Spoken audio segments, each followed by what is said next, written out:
First day flower exhibition ನೋಡ್ಲಿಕ್ಕೆ ಬಂದಿರುವಂಥ ವಸುಧಾ ಅವರು ಇಂದಿರಾನಗರದಿಂದ ಬಂದಿದ್ದಾರೆ.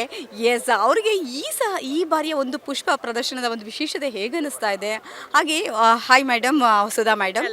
ಎಸ್, ನೀವು ರಾಮಾಯಣ ಓದಿದ್ದೀರಾ? ಹೌದು. ಓದೋದ್ಕಿಂತ ಜಾಸ್ತಿ ಅವಾಗ ಸಂಡೇಸ್ ಬರ್ತಾ ಇತ್ತಲ್ವಾ ರಾಮಾಯಣ, ಅದನ್ನ ನೋಡ್ತಾ ಇದ್ದೆ ತಪ್ಪದೆ. ಹಾಗಾದರೆ ನಿಮಗೆ ತುಂಬ ಇಷ್ಟವಾದ ಕ್ಯಾರೆಕ್ಟರು ರಾಮಾಯಣದಲ್ಲಿ ಯಾರು? ಜಟಾಯು. ವೈ ಜಟಾಯು? ಯಾಕೆಂದ್ರೆ ಜಟಾಯುನೇ ರಾಮಂಗೆ ಹನುಮಂತಂಗೆ ತೋರಿಸಿದ್ದಲ್ವಾ ಸೀತೆನ ಯಾವ ಕಡೆ ಕರ್ಕೊಂಡು ಹೋಗಿದ್ದು ಅಂತ, ಹಾಗಾಗಿ ಜಟಾಯುನೇ ಇಷ್ಟ. ಇಲ್ಲಾಂದ್ರೆ ಸೀತೆ ಸಿಗ್ತಾ ಇರಲಿಲ್ಲ.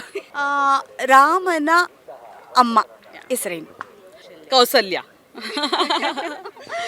ದಶರಥನ ಇಬ್ಬರು ಹೆಂಡತಿಯರ ಹೆಸರು? Kausalya and who's that lady, the Kaikeyi. Okay, super. ಹಾಗಾದ್ರೆ ಒಳ್ಳೆ ರಾಮಾಯಣ ಓದಿದ್ದೀರಾ. ಎಸ್, ಬಟ್ ಈ ಸರಿ ಒಂದು ರಾಮಾಯಣವನ್ನು ಬರೆದಿರುವಂತಹ ಆದಿಕವಿ ಮಹರ್ಷಿ ವಾಲ್ಮೀಕಿ ಅವರನ್ನು ಆ ಒಂದು ವಿಷಯಾಧಾರಿತವಾಗಿ ಇಟ್ಕೊಂಡು ಒಂದು ಫ್ಲವರ್ ಡೆಕೋರೇಷನ್ ಮಾಡಿದ್ದಾರೆ. ಹೇಗೆ ಅನ್ನಿಸ್ತಾ ಇದೆ? ಯಾವ ರೀತಿಯ ಒಂದು ಮೆಸೇಜನ್ನ ಕೊಡ್ತಾ ಇದ್ದಾರೆ ಒಂದು ನಮ್ಮ ಇವತ್ತಿನ ಯುವ ಪೀಳಿಗೆಗೆ? ಥೀಮ್ ತುಂಬ ಚೆನ್ನಾಗಿದೆ, ರಾಮಾಯಣ ಆ್ಯಂಡ್ ವಾಲ್ಮೀಕಿ ಅನ್ನೋದು. ಆ್ಯಂಡ್ ನಮ್ಮ ಇವಾಗಿನ ಜನ್ರೇಷನ್, ಸ್ಪೆಷಲಿ ಜೆನ್ ಝಿ ಮತ್ತು ಜೆನ್ ಆಲ್ಫಾ ಅವ್ರಿಗೆಲ್ಲ ಮೋಸ್ಟ್ಲಿ ರಾಮಾಯಣ ಗೊತ್ತೇ ಇರೋದಿಲ್ಲ. ಮಿಲೇನಿಯಲ್ಸ್ ಎಲ್ಲ ಅಷ್ಟೇ ಅನಿಸುತ್ತೆ. ಅಟ್ಲೀಸ್ಟ್ ಮುಂಚೆ ಪ್ರಸಾರ ಆಗ್ತಾಯಿತ್ತು ರಾಮಾಯಣ, ಇವಾಗ ಅದು ಕೂಡ ಅವಕಾಶ ಇಲ್ಲ. ಸೊ ಅಟ್ಲೀಸ್ಟ್ ನಮ್ಮ ಕಲ್ಚರ್ ಅದ್ರ ಬಗ್ಗೆ ಡೆಪಿಕ್ಟ್ ಮಾಡೋದ್ರಿಂದ this flower show has more importance than the ಮುಂಚೆಂದು ಅಂತ ಅನ್ಕೋತೀನಿ. ಒಳ್ಳೆ ಥೀಮ್ ಇದು. ಓಕೆ, ಸೊ ರಾಮಾಯಣವನ್ನು ತುಂಬ ಸಖತ್ತಾಗಿ ಅರ್ಥ ಮಾಡ್ಕೊಬಿಟ್ಟಿದ್ದಾರೆ ನಮ್ಮ ಮಾಡರ್ನ್ ವಸುಧಾ ಅವರು. ಕಲಿಯುಗದಲ್ಲೂ ಸೂಪರ್, ತುಂಬ ಖುಷಿ ಆಯಿತು. ನಮ್ಮ ಜೊತೆಗಿದ್ದಾರೆ ಮಧು ಅವರು, ಇಂದಿರಾನಗರದಿಂದ ಬಂದಿದ್ದಾರೆ.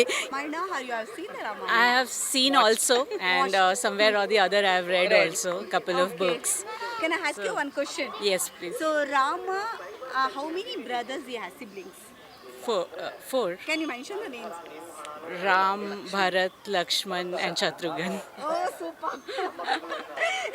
Well tried. Okay. Who wrote the Ramayana? Valmiki. Hey, copy cheat. Okay. Good. Well tried, Madhu. So, ತುಂಬಾ ಚೆನ್ನಾಗಿದೆ. And how do you feel about this year of flower exhibition in Lal Bagh? So first of all, flower exhibition in itself is a very good experience because you see so many colors and you feel happy seeing so many colors and nature around you. So one, it's a very good experience. Secondly, they have tried to relate it to our culture, to our roots, and like you asked me questions, I know, but it took me some time to recall it, right? So when you keep seeing these things and if you keep relating it to your culture, then I think you have a better connection with your culture and tradition. So I think this gives an opportunity to every generation to try and know and stay connected with the culture. Yeah. Okay.